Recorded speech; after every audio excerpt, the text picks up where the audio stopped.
अब हम आ जाते हैं जुडिशियल नोटिस पे, दैट इज सेक्शन 56 एंड 57।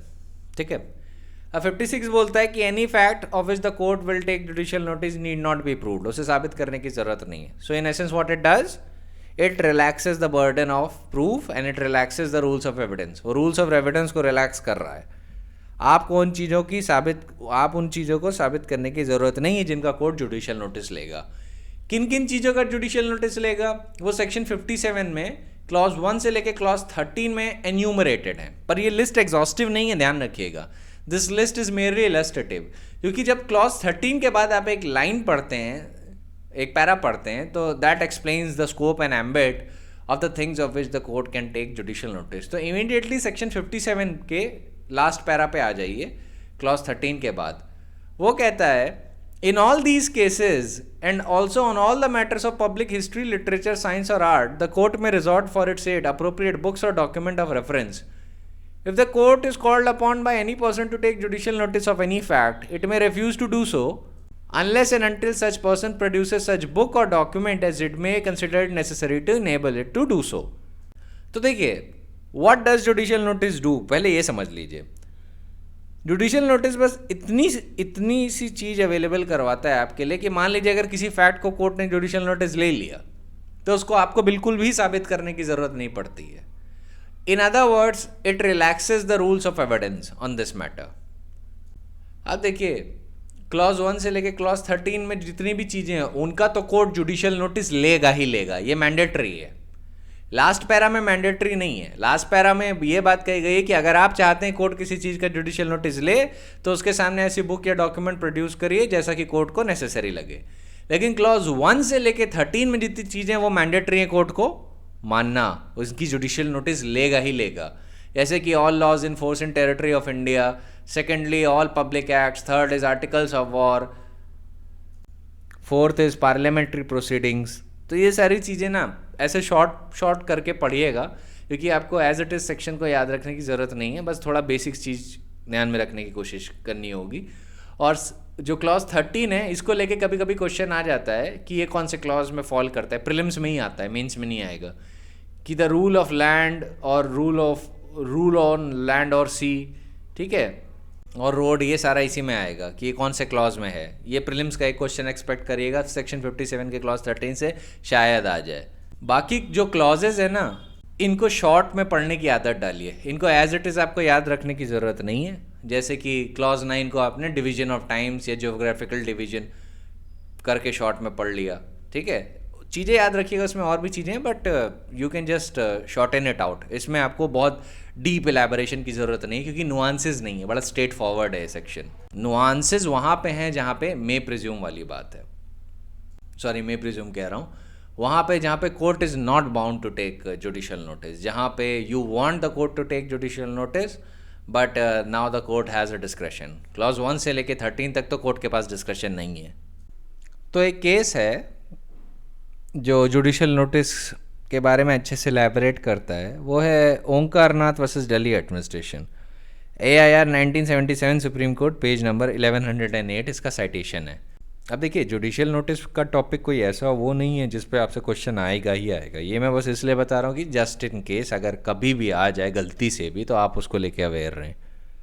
तो इसमें जस्टिस चंद्रचूड़ ने बहुत अच्छे से एलैबोरेट किया था कि the list of facts that has been mentioned in section 57 of which the court can take judicial notice is not exhaustive, and indeed the purpose of this section is to provide that the court can take notice of certain fact rather than exhaust the category of facts of which the court may in appropriate case take judicial notice. तो मतलब justice Chandrachud कह रहे हैं, and through him the Supreme Court is speaking in this case, that जो भी list of fact आप देखते हैं ये एग्जॉस्टिव नहीं है, इलस्ट्रेटिव है।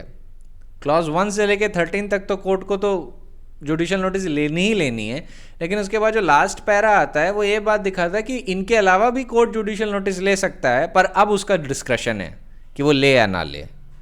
नाउ द ऑनरेबल जज continues and says that the recognition of facts without formal proof is a matter of expediency and no one has ever questioned the need and the wisdom of accepting the existence of matter which are unquestionably within public knowledge.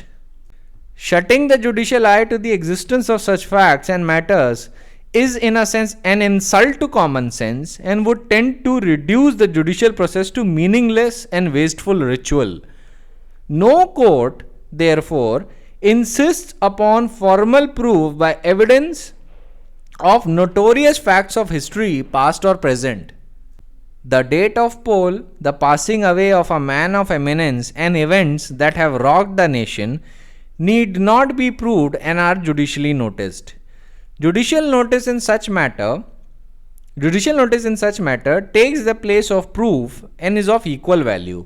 In fact, as a means of establishing notorious and widely known facts, it is superior to the other means of proof. तो इस case में क्या हुआ था? The court was called upon to take a judicial notice of an all India railway strike. अब सवाल ये था कि कोर्ट क्या इस चीज़ की जुडिशियल नोटिस लेगा? कोर्ट ने कहा yes we can take judicial notice of that fact. अब देखिए, एक ही गाइडिंग प्रिंसिपल इस पे होता है, अपार्ट फ्रॉम अगर कोई डॉक्यूमेंट्स या किसी बुक की ज़रूरत पड़ती है अगर किसी टॉपिक पे, तो उसको छोड़ के एक ही गाइडिंग प्रिंसिपल है कोर्ट के पास as to when it should take judicial notice. अगर कोई फैक्ट ऐसा है जो ordinarily even an ordinary person would be aware about it, then in those cases the court will take judicial notice of that fact. अब public history की थोड़ी बात कर लेते हैं. Let us suppose you want to prove a particular fact relating to public history. ठीक है, public history को लेके you want to prove a particular fact. So you can quote authoritative text books on those matters to the court if you want to make judicial notice to be taken on that particular fact. It only has one essential that you need to keep in mind. The basic essential is that the fact is to be of that class that it is so generally known as to give rise to a presumption that all persons are aware about it. अब देखिए, यहाँ पे जज की personal knowledge की बात नहीं की जा रही है कि जज की क्या पर्सनल नॉलेज है. लेट अस सपोज जज साइंस के किसी टॉपिक में पीएचडी है, मान लीजिए थर्मोडायनेमिक्स में पीएचडी है. ना that topic is not generally known. तो मान लीजिए अगर कोई ऐसा इशू आ जाता है कोर्ट के सामने where the court needs to take into account the laws of thermodynamics, तो ऐसी सिचुएशन में जो कोर्ट है, कोर्ट अपनी पर्सनल नॉलेज नहीं इंपोर्ट करेगा. वहां पे the things have to be proved जो भी रिक्वायर्ड है, जो भी इशू में हो. लेकिन अगर कोई फैक्ट ऐसा है जो इतना जनरल है कि सबको पता होना चाहिए, then in that case the court may use it. यहाँ पे जज की पर्सनल नॉलेज की बात नहीं है. यहाँ पे मेन जो बेसिक क्राइटेरिया है वो ये है कि फैक्ट जिसका जुडिशियल नोटिस लेने के लिए कोर्ट को कहा जा रहा है वो इस नेचर का है कि almost even an ordinary person with a common sense would be aware about it. अब मान लीजिए कि एक पॉलिटिकल पार्टी ने ऑल इंडिया बांध ऑर्गेनाइज किया. ठीक है, अब ये जो ऐसी चीज है जो सब लोग देख सकते हैं, तो ऐसी सिचुएशन में you need not prove the fact again. फिर ये कोर्ट नहीं बोलेगा कि आप पहले उस पॉलिटिकल पार्टी के इनसाइड सर्कुलर्स निकालिए और फिर आप उन लोगों को प्रेजेंट करिए जिन्होंने बांध में पार्टिसिपेट किया था, तभी हम जाके बांध मानेंगे. No, all India bandh organise हुआ, उसका इफेक्ट अपने देखा, court will take judicial notice of that fact. उसके लिए कुछ करने की जरूरत नहीं है. Similarly let us suppose that the court wants to know that if a followers of a particular book believe in a revealed religion, है ना, कभी कभी रिलीजन का भी क्वेश्चन कोर्ट के सामने आ जाता है because it is intertwined with the question of a public right. तो ऐसी सिचुएशन में कोर्ट क्या करेगा? बस ये देखेगा कि वो रिलीजियस बुक है, उसके फॉलोअर्स हैं, they believe in a divine religion, और सबको ये जनरली पता होता है. तो वो आपको अलग से साबित करने की जरूरत नहीं है कि आप हिस्ट्री में चले जाएं और फिर वहाँ से रिकॉर्ड लाएं, मतलब पता नहीं हंड्रेड्स ऑफ सेंचुरीज पुराने, और उसके बाद कोर्ट के सामने प्रूव करे okay this is how it came to be and now this is a revealed religion और इसी के फॉलोअर्स प्रैक्टिस करते हैं religion. No, you do not need to do that. Court इन सारी चीज़ों का जुडिशियल नोटिस ले लेगा. ठीक है, जैसे on a very very basic principle, the followers of the Bible are what? Christians. The followers of Quran are what? Muslims. The followers of other religious texts like Bhagavad Gita and Bhagavad Puran and numerous other Hindu texts that are found in India, they are what? They are Hindus primarily. तो इसके लिए वो साबित करने की जरूरत नहीं पड़ती. कोर्ट इन सारी चीज़ों का जुडिशियल नोटिस ऑलरेडी ले लेता है. ठीक है, वैसे ही to give you an illustration, मान लीजिए law and order situation break down कर रही है ईयर बाय ईयर, तो कोर्ट इन बातों का भी जुडिशियल नोटिस ले सकता है। अब आपको इंडिपेंडेंट रिसर्च या स्टडी करने की ज़रूरत नहीं है और फिर वो डेटा लाने के बाद कोर्ट के सामने दिखाने की ज़रूरत नहीं कि देखिए लॉ एंड ऑर्डर की situation year by year worse हो रही है। इसका कोर्ट जुडिशियल नोटिस खुद भी ले सकता है। अब एक इंटरेस्टिंग केस है, टॉट का है वैसे, ये मैं बताता हूँ। ये केस का नाम है McQuaker versus Goddard, 1940, volume number 1, queen's bench, page number 687। अब इस केस में ये सवाल था कि कैमल वाइल्ड एनिमल है या नहीं, और क्या court ought to take judicial notice of the fact that camel is not a wild animal. तो कोर्ट ने इस बात पे आने के लिए कि जुडिशियल नोटिस लेना है या नहीं, उसके लिए कई बुक्स और जर्नल्स रेफर किए, and then it came to a conclusion that the camel is not a wild animal but a domestic animal. अभी जो बुक्स एंड रेफरेंस की बात है ना, इसके लिए मैं आपको Stephen's digest of law of evidence पे एक आर्टिकल पढ़ देता हूँ, वो आर्टिकल 62। अब उसमें जस्टिस स्टीफेंस ने लिखा, no evidence of any fact of which the court will take judicial notice need to be given by the party alleging its existence, but the जज upon being called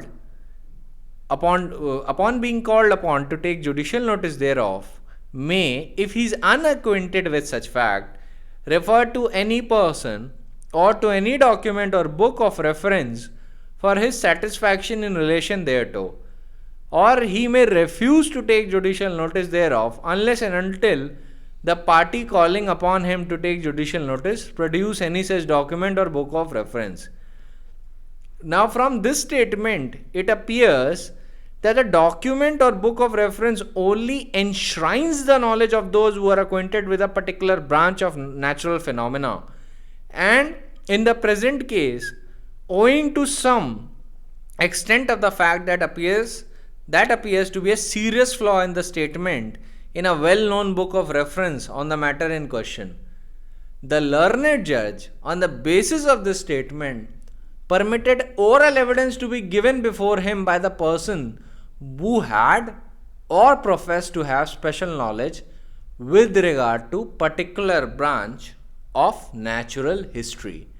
When that evidence was given and weighed up with the statements in the book of reference, the facts became perfectly plain, and the learned judge was able to, without any difficulty whatever, to give a correct statement of the natural phenomena material to the matter in question, of which he was bound to take judicial notice. अब ये जो quotation हुआ था, ये Turner versus courts 1970, volume number 1, queen's bench, page number 670 में site हुआ था। अब देखिए, बात बड़ी प्लेन सी है, और क्योंकि ऑथर ऑफ द कोर्ट भी इस बात पे क्लियर है कि जहाँ पे भी जज को लगता है कि किसी नेचुरल फिनोमेना को जानने के लिए, मान लीजिए पब्लिक हिस्ट्री को जानने के लिए या किसी साइंस के एक जनरल मैटर को जानने के लिए, अगर कोर्ट को लगता है कि यार आई एम नॉट वेल वर्न्स with this situation, so I want the person who wants me to take judicial notice of that fact to supply me or at least mention to me the requisite books on the basis of which I can form an opinion that whether I need to take judicial notice of that fact or not. Then the judge may refer to those materials, and after referring to those materials, it can satisfy itself, yes, the matter is so plain that the court should take judicial notice of that fact. तो ऐसी situation में जो court है judicial notice उन चीज़ों का लेगा। अब मान लीजिए किसी प्रॉपर्टी का पोजेशन, वो पब्लिक नेचर की प्रॉपर्टी है, उसका जो ओरिजिन है वो बड़ा एंशियंट इन नेचर है, और मान लीजिए पास्ट में किसी राजा या महाराजा ने उसे ग्रांट किया था, तो ऐसी सिचुएशन में अगर वो बात पब्लिक हिस्ट्री का पार्ट बनती है, उसका कोई स्पेशल नेचर नहीं है, it forms a part of public history and everyone knows कि okay this king lived between this era and he made a very famous grant to a particular sect, and by that he gifted some sort of property, and that property is still continuing and that sect has a right over it. In that situation, in order to know that whether the Raja was existing in that time, that is a matter of public history. तो उसके लिए आपको prove नहीं करना पड़ेगा कि भाई किसी तरीके से उसके डिसेंडेंट्स का डीएनए सैंपल लेके आइए या फिर कंटेम्प्रेरी रिकॉर्ड उस एरा के दिखाइए जिससे प्रूव होता है कि वो राजा एग्जिस्ट कर रहा था। नो, वो पब्लिक हिस्ट्री का पार्ट है. Court can simply refer to a history book and come to that conclusion and take a judicial notice of that fact. You getting my point? On these matters the court can take judicial notice. अच्छा, मैं public history के point of view से ज़्यादातर इसलिए बता रहा हूँ because it would be easier for you, लेकिन इसमें साइंस, आर्ट और जोग्राफिकल डिवीजन बहुत कुछ आ जाता है. ठीक है, and that is up to the description of जज when it refers to that matter and comes to the conclusion कि क्या वो फैक्ट ऐसा है जिस पर जुडिशियल नोटिस लेना चाहिए या नहीं. ठीक है, अब मान लीजिए कि आप चाहते हैं कि जज जो है उसके सामने एक डेडली वेपन प्रोड्यूस करें कि एक बटरफ्लाई नाइफ है, इट्स वेरी शार्प. अब आप चाहते हैं कि अब ये आपको नहीं प्रूव करने की ज़रूरत पड़े कि ये डेडली वेपन है, तो कोर्ट क्या है, उस नाइफ, उसकी शार्पनेस को देख के it can take judicial notice कि okay this is a deadly weapon.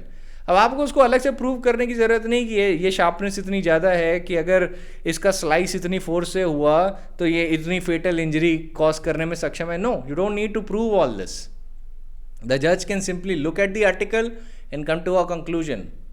ठीक है, तो यहाँ पे तो कोर्ट के डिस्क्रिप्शन वाली बात हम लोग कर रहे थे. जो क्लॉज 1 से लेके क्लॉज 13 तक बातें हैं, वहाँ पे कोर्ट को जुडिशियल नोटिस उन चीज़ों का लेना ही लेना पड़ेगा.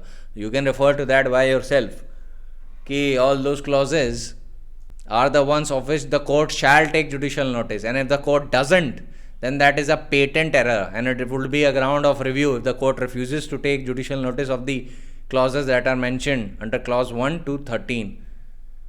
ठीक है, अब एक और चीज़ बता देता हूँ यहीं पे लगे लगे कि कोर्ट कभी कभी कई केसेस में सब्सिक्वेंट इवेंट्स, मान लीजिए जो सूट चल रहा है, ठीक है, सूट में चलने के बाद एक प्रॉपर्टी डिस्प्यूट में, अब वो डिक्री आपके फेवर में आ रही है. अब दूसरी पार्टी को पता लगे कि डिक्री आप ही के फेवर में जाएगी, तो उसने क्या किया, उस प्रॉपर्टी का एक सब्सटेंशियल पोर्शन बर्बाद कर दिया. तो क्या जो सब्सिक्वेंट इवेंट हुए हैं सूट के दौरान, क्या उनकी कॉग्निजेंस ले सकता है? The answer is yes, the court can take the cognizance, पर उसकी 3 राइडर्स हैं, अभी बता दे रहा हूँ. ये सिविल प्रोसीजर कोर्ट का बड़ा एडवांस पॉइंट है. पहला कि subsequent event should be brought promptly to the notice of the court. Secondly, it should be brought to the notice of the court consistently with the rules of the procedure, enabling the court to take note of such events and affording the opposite party an opportunity of meeting and explaining such events. And thirdly, the subsequent event must have a material bearing on the right to relief of any party. ठीक है, अब section 58 पे आ जाते हैं. Facts admitted need not be proved. No fact need to be proved in any proceeding which the parties there or their agents agree to admit at the hearing, or which before the hearing they agree to admit by any writing under their hands, or which by any rule of pleading in force for the time being are deemed to have been admitted by their pleadings, provided that court may in its discretion require facts admitted to be proved otherwise than by admissions. तो general rule ये है कि जो fact admit हो गए they need not be proved. इसका discussion मैं already admissions में कर चुका हूँ. ठीक है, तो बस सेक्शन 58 का ध्यान रखिएगा. और ये जो लाइन आपने देखी ना, or which by any rule of pleading in force at the time being they are deemed to be admitted at the pleadings, ये एक्चुअली सिविल प्रोसीजर कोड में इवेसिव डिनाइल्स की बात कर रहा है. अगर मान लीजिए आप कोई इवेसिव डिनाइल करते हैं ना कोर्ट के सामने, तो कोर्ट एडमिट कर लेगा आपकी बात. वो कह देगा अरे तो एडमिट करें. इवेसिव डिनाइल कैसे होता है बताता हूँ. मान लीजिए आप कोर्ट के सामने हैं और एक केस लगा है आपके ऊपर. Let us suppose that you owe a particular person 5,000 rupees. आप अपने रिटर्न स्टेटमेंट में लिखते हैं कि I don't owe him 5,000 rupees. यही है आपका रिटर्न स्टेटमेंट. अब आप सब्सटेंस की बात नहीं कर रहे हो, आप फॉर्म की बात कर रहे हो. आपने बस इतना से लिखा कि I don't owe him 5,000 rupees.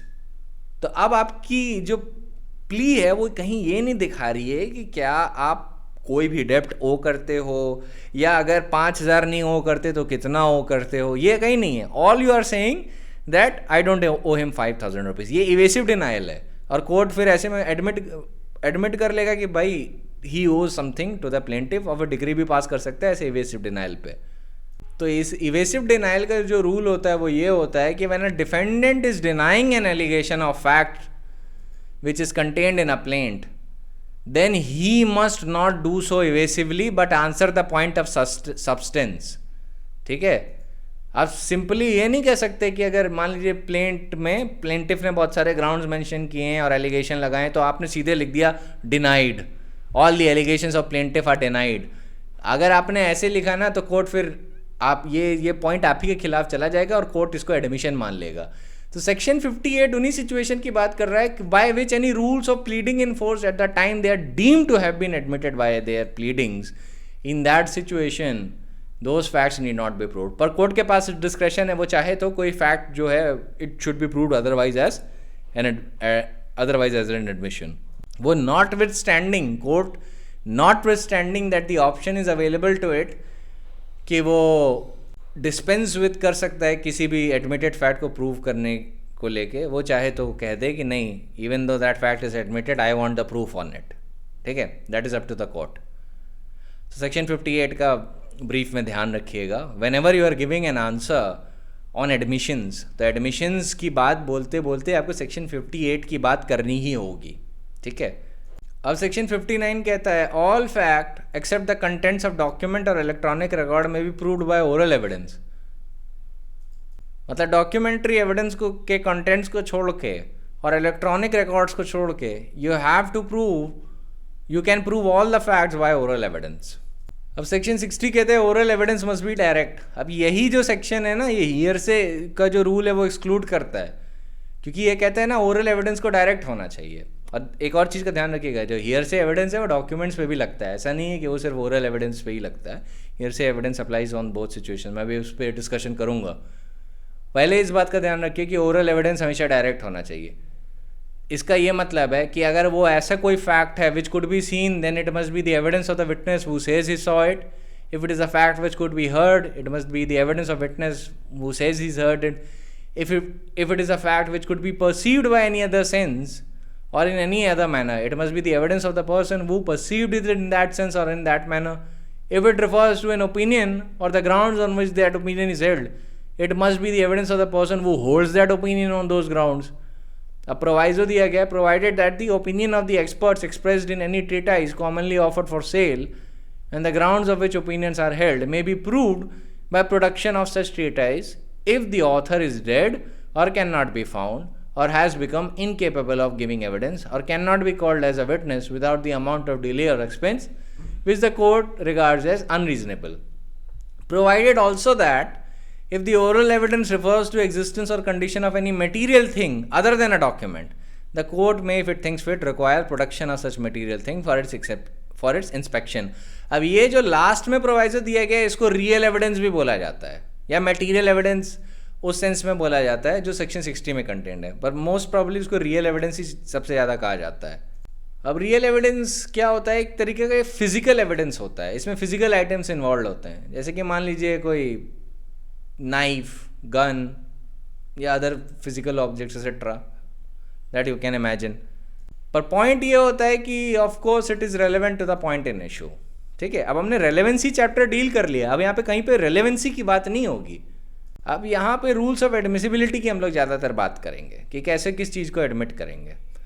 अब देखिए, थ्रू आउट जब भी मैं रेलेवेंसी की बात कर रहा था तो मैं आपको बता रहा था कि कौन सी चीज़ें एक्सेप्शन है हियर से रूल का, मैं बताता चल रहा था। तो अगर आपने नहीं ध्यान दिया तो मैं एक बार फिर आपको ध्यान दिला देता हूँ कि देखिए, res gestae section 6 is an exception to the hearsay rule. Admissions and confession are also an exception to the hearsay rule. Statements relevant under section 32 are an exception to the hearsay rule. Entries in a books of account or in public register are also an exception to the hearsay rule. Statements of expert in treatise are also an exception of hearsay rule. Opinion of experts are also an exception to hearsay rule. अब admission and confession में आपको याद दिला दूँ कि अगर मान लीजिए कोई आदमी जो बात है बाहर कोर्ट के बाहर एडमिट कर रहा है, या एक्स्ट्रा जुडिशियल कन्फेशन है या एक्स्ट्रा जुडिशियल एडमिशन है, तो इन सिचुएशन में ये एविडेंस कोर्ट के सामने टेक्निकल सेंस में नहीं माना जाता है ना। तो ऐसे में जब वो पर्सन जिसके सामने extra judicial confession admission make किया गया, जब वो कोर्ट में आके आता है और बताता है कि इन्होंने मुझे ऐसा बताया, in that situation that is also treated as an exception to the hearsay rule. ठीक है, कभी भी ऐसा मत समझिएगा कि एडमिशन एंड कन्फेशन हर सिचुएशन में जुडिशियल ही होना चाहिए वरना वो माना नहीं जाएगा। मैं आपको एडमिशन में ही बता चुका हूँ कि एडमिशन कई तरीके से हो सकते हैं, इवन स्टेटमेंट में भी हो सकते हैं or even a statement which is written in a private diary or which is uttered in a soliloquy, all those are within the ambit of admissions. और कन्फेशन क्या है? स्पीशी ही है एडमिशन की. वो याद रखिएगा, ओरिजिनल लाइन जो मैंने बताई थी, statement is the genus, admission is the species and the confession is the subspecies. अब एक सेटल्ड लीगल प्रोपोजिशन है कि affidavit is not an evidence within the meaning of section 3 of the Indian Evidence Act. Affidavit evidence की category में नहीं आते, लेकिन अगर court passes an order under order 19 of the CPC and mandates a party to supply an affidavit on a particular point, only in that situation that would be treated as an evidence. वैसे ही order 18 का जो rule 4 है वो mandate करता है कि examination in chief affidavit पे होगा, है ना. तो इन दो सिचुएशन वो एक्सेप्शंस हैं क्योंकि सीपीसी उसको मैंडेट कर रही है. ठीक है. वैसे ही अगर मान लीजिए कि स्पेशल स्टैट्यूट कहती है इन सिचुएशन में जितना भी एविडेंस एफिडेविट पे लिया जाएगा, तो क्योंकि एविडेंस उस बात पे जनरल लॉ है और वो स्पेशल स्टैट्यूट स्पेशल लॉ है, तो स्पेशल स्टैट्यूट को प्रेफरेंस मिलेगा. आपको मैक्सिमम पता होनी चाहिए, जनरली स्पेशली बस नॉन डेरोगेंट. तो एफिडेविट पे तो क्लियर रहेगा कि एफिडेविट इज नॉट एविडेंस. अब एक चीज है, न्यूज़पेपर आर्टिकल्स में क्या होता है. अब सबसे ज्यादा लोग इसी में कंफ्यूज होते हैं फॉर सम रीजन, और अगर उनसे पूछ लो कि why is it not considered evidence, तो उसका आंसर उन्हें नहीं मिलता. अब देखिए एक बात मैं बता दूं, a statement of fact contained in a newspaper is considered merely hearsay. This part is hit by hearsay rule. अगर न्यूज़पेपर में कुछ लिखा होता है ना, that is considered hearsay. That is why the court says that okay I don't believe it, क्योंकि ये hearsay rule से हिट करता है. So remember, it is well settled that a statement of fact contained in a newspaper is merely hearsay and therefore inadmissible in evidence in absence of the maker of the statement appearing in the court and deposing to have perceived the fact reported. ठीक है. ये ही तभी newspaper का article का कोई भी part prove हो सकती है और हियरसे रूल से तभी हिट नहीं करेगा जब उस फैक्ट को लिखने वाला कोर्ट में अपीयर करे और अपीयर करके फिर ये डिपोज करे कि उसने वो फैक्ट खुद अपनी आंखों से देखा था या परसीव किया था. Only in that situation will the newspaper would amount to something. Otherwise, it is not even considered an evidence inside a court. That is, the newspaper articles are hit by hearsay rule. सीधे hit करते हैं वो. तो ये मुझे documentary evidence के context में बात आपको बतानी थी, क्योंकि न्यूज़पेपर तो डॉक्यूमेंट की कैटेगरी में आएगा ना. That is hit by hearsay rule, याद रखिएगा. तो merely because you read in a newspaper that a certain politician said something and now you want to prosecute him on that basis, that will not work inside a court room. याद रखिएगा, that would only amount to a hearsay thing. अब newspaper articles के basis पे आप editor of the newspaper को तो सू कर सकते हो, आप उस जर्नलिस्ट को सू कर सकते हो जिसने वो रिपोर्ट लिखी. लेकिन मान लीजिए वो जर्नलिस्ट लिख रही है या वो एडिटर मान लीजिए पब्लिश करवाता है न्यूज़पेपर का कोई आर्टिकल, कहता है कि एक फला मिनिस्टर ने आपके बारे में उल्टा सीधा ये बोला है. अब आप उसे डिफॉर्मेशन के लिए सू करना चाहते हो. In that situation merely having the newspaper article would not be sufficient because that would only amount to hearsay inside a court room. ठीक है, ये बहुत बेसिक रूल है. You should be aware regarding this, क्योंकि इन सारी चीज़ों को जानने के बिना तो आप बाकी चीज़ें तो भूल जाइए, आप कोर्ट रूम में प्रैक्टिस ही नहीं कर सकते. खैर, coming back to the point, इस पे अगर आपको कभी भी कोई लॉ कोट करना है तो सबसे अच्छा लॉ मेरे हिसाब से होगा Lakshmi Raj Shetty versus state of Tamil Nadu, decided on 26 April 1988. अब देखिए एक और आपको केस बताता हूँ, Samant and Balakrishna versus George Fernandes. It was reported in 1969, volume number 3, Supreme Court reporter, page number 603. In this case, a question arose that whether Shri George Fernandes, the successful candidate returned to Parliament from Bombay South Parliamentary constituency, had delivered a particular speech at Shivaji Park attributed to him, as reported in a Maratha newspaper, which was widely circulated in Marathi in Bombay. In this context, the Supreme Court said that a newspaper report without any further proof of what had actually happened through witnesses is of no value. it is at best a second-hand secondary evidence. It is well known that the reporters collect information and pass it on to editor, who edits such news item and then publishes it. In this process, the truth might get perverted or garbled. Such news items cannot be said to prove themselves, although they may be taken into account with other evidence if other evidence is forcible. तो basically मैं आपको चाहूँगा कि आप हमेशा Lakshmi Raj Shetty coat करें, वो आसान है समझना, बहुत शॉर्ट में ही कोर्ट ने उसको बोल दिया है, ठीक है, without unnecessary repetition of case laws. अब एक केस है कल्याण कुमार गोगोई वर्सेस आशुतोष अग्निहोत्री, जनवरी 2011 में डिसाइड 18 जनवरी 2011 में डिसाइड हुआ. यहाँ पे सुप्रीम कोर्ट ने कहा कि जो वर्ड एविडेंस जो यूज़ हुआ है उसको कॉमन पार्लेंस में 3 सेंसेस में समझा जाता है. पहला is equivalent to relevancy, second is as equivalent to proof and third is as equivalent to material, on the basis of which the court has come to a conclusion about the existence or non existence of a disputed fact. Though, in the definition of the word evidence given in Section 3 of Evidence Act, one finds only oral and documentary evidence. This word is also used in phrases such as best evidence, circumstantial evidence, corroborative evidence, derivative evidence, direct evidence, documentary evidence, hearsay evidence, indirect evidence, oral evidence, original evidence, presumptive evidence, primary evidence, real evidence, secondary evidence, substantive evidence and testimonial evidence, etc. Illustration Supreme Court दे रहा है. The idea of best evidence is implicit in the Evidence Act. The Evidence Act consists of statements made by witness or contained in a document. If it is a case of oral evidence, the Act requires that only that person who has actually perceived something by that sense by which it is capable of perception should make the statement about it and no one else. If it's a documentary evidence, the Evidence Act requires ordinarily the original should be produced because a copy may contain omissions or mistakes of a deliberate or accidental nature. These principles are expressed in Section 60 and 64 of the Evidence Act.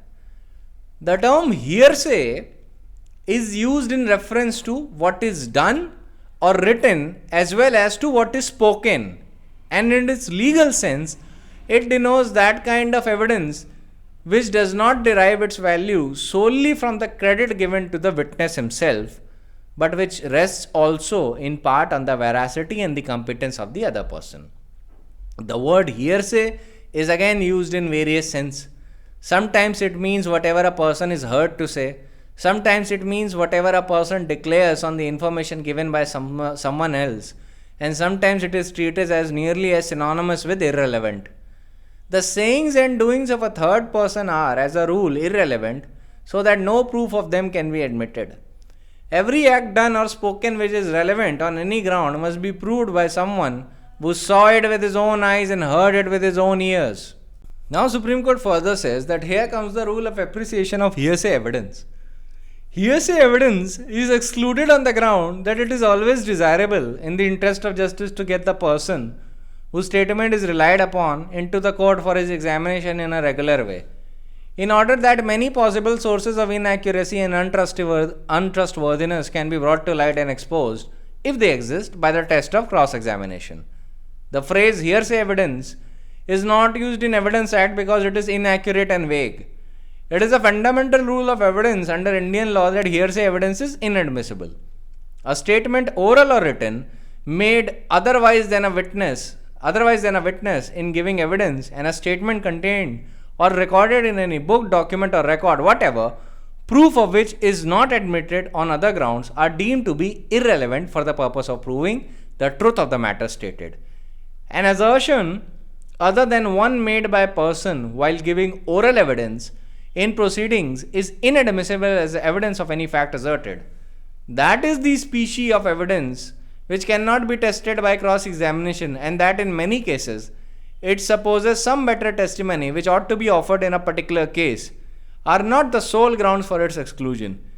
Its tendency to protract legal investigations to an embarrassing and dangerous length, its intrinsic weakness, its incompetency to satisfy the mind of a judge about the existence of a fact, and the fraud which may be practiced with impunity under its cover, combined to support the rule that hearsay evidence is inadmissible. तो supreme court ने बहुत अच्छे से explain किया है कि why the hearsay evidence is not taken into account.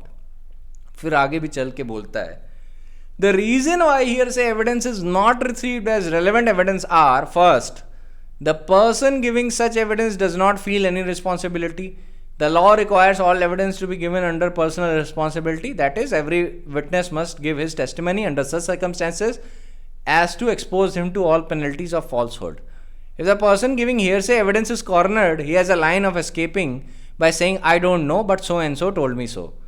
Second is, the truth is diluted and diminished with each repetition. And third is, if permitted, gives ample scope of playing fraud by saying someone told me that. It would be attaching importance to a false rumor flying from one foul lip to another. Thus, the statement of witness based on information received from other is inadmissible. Now, I could think of no other judgment better than Kalyan Kumar Gogoi versus Ashutosh Agnihotri to quote as to why the hearsay evidence is inadmissible. बहुत अच्छे से इन्होंने explain किया. तो अगर कभी भी short question आ जाए तो इस पैराग्राफ का एसेंस अपने दिमाग में रखिएगा. हियरसे एविडेंस का जो पैराज मैंने अभी पढ़े रेलेवेंट, इसको अपने दिमाग में रखिएगा to come to a conclusion as to why the court never treats the hearsay evidence. और इनको ध्यान में रख के अगर आंसर देंगे आपका आंसर हमेशा कंप्लीट होगा. अच्छा, एक बात और बताता हूँ, थोड़ा बाहर जाके बताना पड़ेगा एविडेंस एक्ट से, क्योंकि अब मैं इंग्लिश लॉ में जा रहा हूँ. अब वहाँ पे एक सिचुएशन उठी थी कि क्या अगर कोई भी एविडेंस कंप्यूटर में डाल दिया गया है तो क्या वो हियरसे रूल से हिट करेगा या नहीं करेगा. In fact if the information is stored in a computer, in that cases will it be hit by the rule of hearsay or not. So this question was before the court in the case of R versus Miners. ठीक है, और इसका citation है 1989 volume number 2 All English Reporter page number 208. अब इसमें जो court होता है वो कहता है कि अगर हमने ऐसे इंटरप्रिटेशन नहीं दिया लॉ को कि computerize information is hit by hearsay, let us suppose the court says कि कंप्यूटराइज इंफॉर्मेशन में हियरसे रूल नहीं लगता. अगर मान लीजिए कोर्ट ने ऐसे इंटरप्रिटेशन दिया तो सबके लिए आसान हो जाएगा. In that situation all hearsay evidence will become admissible provided it has been entered into a computer, है ना. So in that situation the law can not be so absurd कि वो रिटन और ओरल टेस्टिमनी तो exclude कर रहा है hearsay evidence की, पर कंप्यूटर में जहाँ पे एंटर हुआ देन इट्स सेइंग कि okay this is not hearsay, that would also be hit by hearsay. ये क्वेश्चन डायरेक्टली आया था इंग्लिश जजेस के सामने and it has been answered many time. R versus Minor के बाद ये स्कॉट वर्सेस आर में आया, कई जजमेंट्स में ये रीइटरेट हुआ. तो आप इन पोजीशन को लेके अभी से ही ध्यान में रखिएगा, ऐसे you are a level above the rest. वैसे ही इंग्लिश केस है बड़ा इंटरेस्टिंग, और केस का साइटेशन बता देता हूँ. Taylor versus Chief Constable of Cheshire 1987 volume number 1 All English Reporter page number 225 Queen's Bench Division. अब इसमें बड़ा अच्छा सवाल था. In this case 3 police officers ने एविडेंस दिया about a theft of a packet of batteries which was stolen from a shop, और वो जो चीज़ें थी वो सीसीटीवी फुटेज में रिकॉर्ड हो गई थी. अब जो लोअर कोर्ट था उन्होंने बोल दिया कि this is a hearsay evidence and has to be excluded.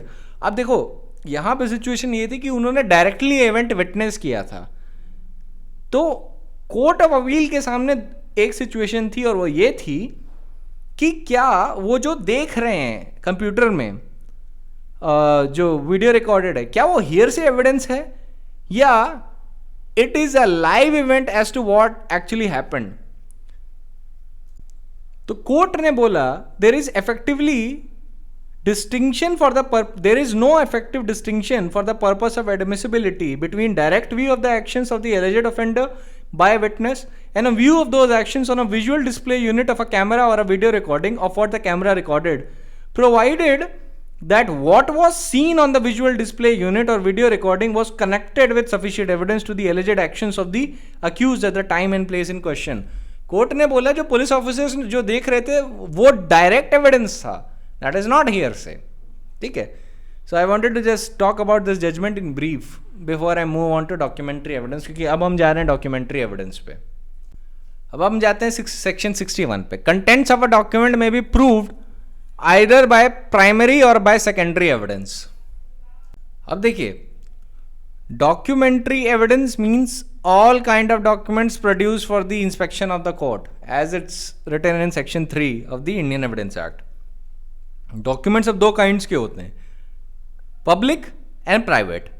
अब सेक्शन 74 लिस्ट ऑफ डॉक्यूमेंट्स देता है which are regarded as public documents and all the other documents are treated as private. अब production of documents is regulated by the code of civil procedure and code of criminal procedure respectively, कि कैसे आप produce करेंगे, कैसे annex करेंगे, etcetera etcetera. लेकिन proof कैसे करेंगे उन्हें, यह मैटर एविडेंस डील करता है उससे. ठीक है, तो थोड़ा प्रिंसिपल समझ लीजिए पहले. तो जनरल प्रिंसिपल है कि कोर्ट हमेशा चाहता है कि प्राइमरी एविडेंस से कोई फैक्ट प्रोड्यूस हो. अभी सेक्शन 61 में नहीं लिखा है पर आगे आएगा. आप in order to prove a content of the document you can use either primary evidence or you can use secondary evidence, but the court always wants the best possible evidence on a particular point. तो best evidence rule अगर आप follow करें कि किसी point पे best evidence क्या होगा, in order to prove contents of the document, what would be the best evidence? The best evidence would be the document itself. आप डॉक्यूमेंट के कंटेंट प्रूव करना चाहते हैं तो ओरल एविडेंस थोड़ी ना देंगे, that would not be the best evidence. Best evidence क्या होगा? That original document itself will be treated as a best evidence. तो ये कहता है बेस्ट एविडेंस रूल कि जब भी contents of the documents are in question तो वो डॉक्यूमेंट, वो ओरिजिनल डॉक्यूमेंट खुद ही कोर्ट के सामने प्रोड्यूस होना चाहिए. ठीक है, आप कोर्ट के सामने प्रोड्यूस करिए so that court can inspect it's contents. Now I talk about primary evidence. Primary evidence is the evidence which the law requires to be given first. Secondary evidence is evidence which may be given in the absence of the better evidence which is the law requires to be given first. मतलब primary evidence best evidence माना जाता है. लेकिन जब primary evidence नहीं है, when the best evidence is not available on a particular fact, then if you give the proper explanation to the court as to why that primary evidence is not present, then you are entitled to produce secondary evidence. ठीक है, इन that situation you can produce secondary evidence. अभी थोड़ा सा basic जानिए कि चल चीज़ें कैसे रही हैं बिफोर गोइंग इनटू नुआंसेस, क्योंकि थोड़ी बहुत नुआंसेस हैं इसमें. अब सेक्शन 62 कहता है primary evidence means the document itself is produce for the inspection of the court. मतलब जो ओरिजिनल डॉक्यूमेंट है वही प्रोड्यूस कर दिया जाता है कोर्ट में for the inspection of the court. Explanation 1 कहती है when the document is executed in several parts, each part is primary evidence of the document. कभी कभी कई ट्रांजैक्शन में एक से ज़्यादा डॉक्यूमेंट एग्जीक्यूट किए जाते हैं, तो ऐसी सिचुएशन में जितने भी पार्ट हैं उस ओरिजिनल डॉक्यूमेंट के जो एग्जीक्यूट किए गए, in that situation all would be treated as a part of primary evidence.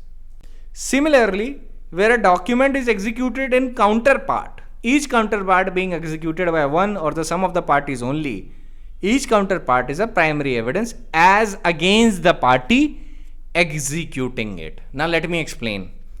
मान लीजिए मैं और आप एक कॉन्ट्रैक्ट में आते हैं. ठीक है, अब हम लोग क्या करते हैं कि एक ही कॉन्ट्रैक्ट को 2 बार फ्रेम करते हैं. ठीक है, फोटोकॉपी से नहीं, किसी मशीन से नहीं. We write down the original contract twice, 2 बार. मैं चाहता हूं कि एक ओरिजिनल कॉपी आपके पास रहे, एक ओरिजिनल कॉपी मेरे पास रहे. तो मान लीजिए कॉन्ट्रैक्ट बनाने के बाद मैंने एक कॉपी को साइन किया और आपने एक कॉन्ट्रैक्ट बनाया और आपने उस कॉपी को साइन किया, तो डॉक्यूमेंट इज काउंटर पार्ट. जब मैं अपनी कॉपी आपको दूंगा और आप अपनी कॉपी मुझको देंगे साइन करने के बाद, so in that situation what is this? In this situation the documents are being executed in counterpart. ठीक है, क्योंकि आपने जो डॉक्यूमेंट बना के मुझको दिया एग्जीक्यूट करने के बाद, वो would be treated as a primary evidence against you because you executed it. वैसे ही जो प्राइमरी एविडेंस, जो डॉक्यूमेंट मैंने बना के और एग्जीक्यूट करके आपको दिया, that would be treated as primary evidence against me. I hope you understand this. If you don't, I'll reiterate again. ध्यान दीजिएगा इलस्ट्रेशन पे, जस्ट इन केस अगर आपको नहीं समझ में आया, क्योंकि ये समझना बहुत ज़रूरी है। एक ऐसी सिचुएशन इमेजिन करिए कि me and you are about to enter into a contract. Counterpart पे कब होता है? काउंटर पार्ट पहले समझिए। आप एक डॉक्यूमेंट बनाते हैं, प्राइमरी क्या कहते हैं, एक कॉन्ट्रैक्ट पूरी तरीके से आप ड्राफ्ट करते हैं, फिर उसको अपना एक सिग्नेचर करते हैं। उस कॉन्ट्रैक्ट पे मेरा सिग्नेचर नहीं है, सिर्फ आपका सिग्नेचर है, ठीक है? वो डॉक्यूमेंट आप मुझे देते हैं। वैसे ही मैं एक डॉक्यूमेंट बनाता हूं कॉन्ट्रैक्ट का, ठीक है, पूरा बना देता हूं, मैं उस पर सिग्नेचर करता हूं, उस पर आपका सिग्नेचर नहीं है, वो डॉक्यूमेंट मैं आपको देता हूं। So what is happening? The document is being executed in counter part, है ना? तो मेरे खिलाफ जो डॉक्यूमेंट मैंने आपको दिया वो प्राइमरी एविडेंस होगा, और आपके खिलाफ जो डॉक्यूमेंट आपने मुझे दिया वो आपके खिलाफ प्राइमरी एविडेंस होगा, ठीक है? अगर काउंटर पार्ट समझ लिया तो सेवरल पार्ट समझना अब आसान हो जाएगा। देखिए सेवरल पार्ट में बड़ा सिंपल इतना सा है कि हम लोग ने दोनों डॉक्यूमेंट बनाए, दोनों डॉक्यूमेंट पे मेरे भी साइन है और आपके भी साइन है। कभी कभी पार्टीज ये रिक्वायर करती है ना कि कन्वीनियंस के लिए दोनों पार्टीज के लिए एक से ज्यादा प्राइमरी डॉक्यूमेंट हो, तो सारे डॉक्यूमेंट में मेरे भी साइन होंगे, आपके भी साइन होंगे, दोनों में, वो काउंटर पार्ट नहीं है। तो ऐसी सिचुएशन में जब एक से ज्यादा प्राइमरी डॉक्यूमेंट एक ही पॉइंट पे बनाए गए हैं, then that is said to be a document executed in several part, then सारे ही पार्ट्स प्राइमरी एविडेंस माने जाते हैं, ठीक है?